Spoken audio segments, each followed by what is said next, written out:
नमस्कार विद्यार्थियों, कैसे हैं आप सभी। कल अपन संस्कृत के मॉडल पेपर जो 8वीं क्लास का हम कर रहे थे उसके 5 प्रश्न हम लोग कंप्लीट कर चुके थे और आज हम छठे प्रश्न से उन प्रश्नों को हल करेंगे। तो इसमें छठा प्रश्न आता है।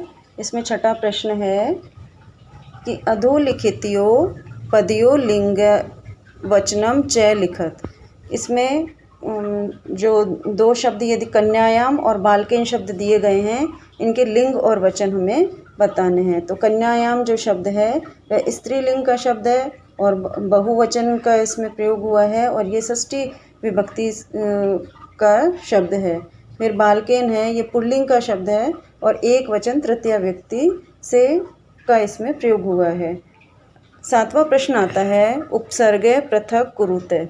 अब ये उपसर्ग शब्द दिए गए हैं, हमें उपसर्ग और पद अलग अलग करने हैं। तो इसमें उपगम्य, इसमें उप और गम्य इस तरह से अलग अलग इनका विच्छेद होगा। सम पूज्य में सम जोड़ पूज्य इसका सही शब्द बनेगा। अगला 8वां प्रश्न आता है। इसमें हमें सही और गलत बताना है। सही के लिए हम संस्कृत में आम शब्द का प्रयोग करते हैं और जो गलत हो यानी अनुचित कथन हो उसके लिए हम न का प्रयोग करते हैं। तो इसका 8वें प्रश्न में पहला आता है निज निकेतनम गिरि शिखरे अस्ति। निज निकेतन गिरि शिखर पर है। तो ये हमने पाठ में पढ़ा है। तो आम शब्द अर्थात आमय इसका सही शब्द है यानी हाँ। गमनम सुकरम अस्ति। रास्ता सरल है नहीं। सदैव तीसरा है सदैव अग्रे एव चलनीयम। सदैव यानी हमेशा, अग्रे एव आगे ही चलना चाहिए, आम यानी हाँ। और चौथा इसमें आता है पुरते निधेहि चरणम। हमेशा आगे बढ़ो, आम। इस तरह से ये 8वें के चारों प्रश्न कंप्लीट हो जाते हैं। उसके बाद में प्रश्न आता है 9वां प्रश्न आता है। इसमें हमको सुमेलनम कुरुते। इसमें मिलान, हमें शब्दों का मिलान करना है। तो पुरते यानी आगे, तो उसका विपरीत जो होगा पृष्ठते होगा यानी पीछे।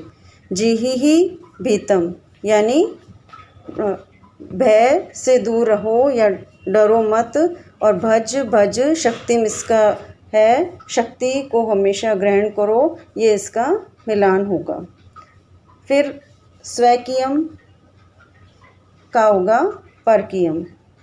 भीति यानी डरा हुआ, तो इसका जो मिलान होगा वो साहस है। अनुरिक्तम यानी प्रेम या स्नेह है और इसका जो सही इसका मिलान होगा विरक्ति। गमनम यानी जाना और आगमनम यानी आना। इस तरह से ये हमारा ये प्रश्न कंप्लीट हो जाता है। अगला इसमें 10वां प्रश्न आता है स्वपाठ्य पुस्तकात श्लोकद्वयं लिखत यो प्रश्नपत्रे नैशात। यानी अपनी पाठ्य पुस्तक के कोई 2 श्लोक लिखो जो इस प्रश्न पत्र में न आए हो। तो आपको इसके लिए बच्चों कोई भी 2 श्लोक अपनी पाठ्य पुस्तक के 2 या 3 याद करने होंगे जो प्रश्न पत्र में ना आए हों और वो आपको अपनी भाषा संस्कृत भाषा में आपको जो श्लोक हैं वो लिखने होंगे। तो ये कार्य आपको स्वयं ही करना होगा। प्रश्न संख्या 11 घटनाक्रमानुसारम वाक्यानि लिखत। यानी घटनाक्रम के अनुसार हमें वाक्य लिखने हैं। तो इसमें पहली लाइन आएगी परिभ्रमण सिंह शुद्धार्थो जाते। यानी परिभ्रमण यानी घूमते हुए भूखा शेर इधर उधर घूमता है। फिर दूसरी लाइन आती है इसमें सिंह एक महती गुहाम अपश्यत। शेर ने एक महती यानी बड़ी गुफा को देखा। तीसरा इसमें आता है अतः अत्रैव निगूढ़ो भूत्वा तिष्ठामि। इसलिए वह वहीं छिपकर बैठ गया। चौथा इसमें आता है गुहायाम स्वामी दधिपुच्छ नामे शृगालय समागच्छते। गुफा का स्वामी दधिपुच्छ नामक शृगाल आता है। गुहायाम को अपि इति शृगालस्य विचार है। गुफा में कोई है, इस प्रकार शगाल विचार करता है। इसके बाद में आता है दूरस्थ शगाले रवम कर्तुम मारब्धम। दूर से ही शगाल ये सब देखता है। फिर सिंह शगालस्य आहानम एकरोत। शेर शगाल का आह्वान करता है यानी उसे बुलाता है। और अंतिम लाइन है दूरम पलायमान शगालस्य श्लोक पठनम। दूर पलायन करता हुआ शगाल श्लोक पढ़ता है। इस तरह से ये प्रश्न कंप्लीट हो जाता है। इसके बाद में प्रश्न संख्या 12 आता है। ये एक छोटा सा संस्कृत में गद्यांश दिया गया है और ये गद्यांश को पढ़कर ही हमें इन प्रश्नों के उत्तर देने हैं। तो पहले हम लोग गद्यांश पढ़ लेते हैं और उसके बाद इन प्रश्नों को हल करेंगे। तो कश्चित वने खरन खरन नाम सिंह प्रतिवस्ती। इसमें किसी वन में खरन नाम का शेर रहता था। स कदाचित इतस्ते परिभ्रमणे शुद्धार्थ न किमपि आहारम प्राप्तवान। वह इधर उधर भूखा घूमता हुआ कहीं भी उसे आहार प्राप्त नहीं होता है। ततः सूर्यास्त समय एका महती गुहाम दृष्ट्वा स अचिंत्यत। सूर्यास्त के समय एक बड़ी गुफा को देखकर वह विचार करता है। नूनम एक एतेषाम गुहायाम रात्रि को अपि जीवे आगच्छति। नूनम अर्थात निश्चित ही, एतेषाम इस गुफा में, रात्रि में, को अपि कोई जीव, आगच्छति आएगा, अतः अत्रैव निगूढ़ो भूत्वा तिष्ठामि इति। इसलिए यहीं पर ही छिपकर बैठ जाता हूँ। अब इसका पहला प्रश्न इसमें से ही लिया गया है। अस्य गद्यांश पठित्वा उचित शीर्षकम लिखत। इस गद्यांश को पढ़कर उचित शीर्षक लिखो। तो इसका जो पैराग्राफ के हिसाब से इसका जो शीर्षक निकलता है शुद्धार्थ सिंह यानी भूखा शेर। दूसरा इसमें आता है वने एक प्रतिवस्ती। इसमें वन में कौन रहता था? तो सिंह शेर।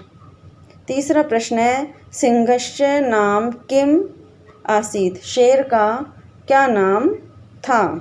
खरनखर। चौथा है सिंह के अचिंत्यत।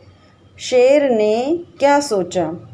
शेर ने सोचा नूनम एतेषाम गुहायाम रात्रौ को अपि जीवे आगच्छति। निश्चित ही एतेषाम इस गुफा में रात में कोई जीव आएगा। परिभ्रमण सिंह के जाते। घूमता हुआ शेर कैसा था? भूखा था। सूर्यास्त समय स के अदृश्यत। सूर्यास्त के समय उसने क्या देखा? एक गुफा को, बड़ी गुफा को उसने देखा। इस तरह से ये हमारा गद्यांश और उसके प्रश्न उत्तर पूरे हो जाते। फिर अगले प्रश्न पर आते हैं हम लोग। प्रश्न संख्या 13। इसमें हमें एक हिंदी में कहानी लिखनी है। 2 कहानियाँ बताई गई हैं, उसमें से किसी एक कहानी को हमें अपनी भाषा में लिखना है। पहली कहानी इसमें बताई गई है बिलस्य वाणी न कदापि में श्रुता। बिल से वाणी मैंने कभी भी नहीं सुनी। और दूसरी है कंटकनेव कंटकम, अर्थात कांटे से ही कांटा निकलता है। तो इन दोनों कहानियों में से जो भी आपको अच्छी से आती हो तो आप उसको लिख सकते हैं।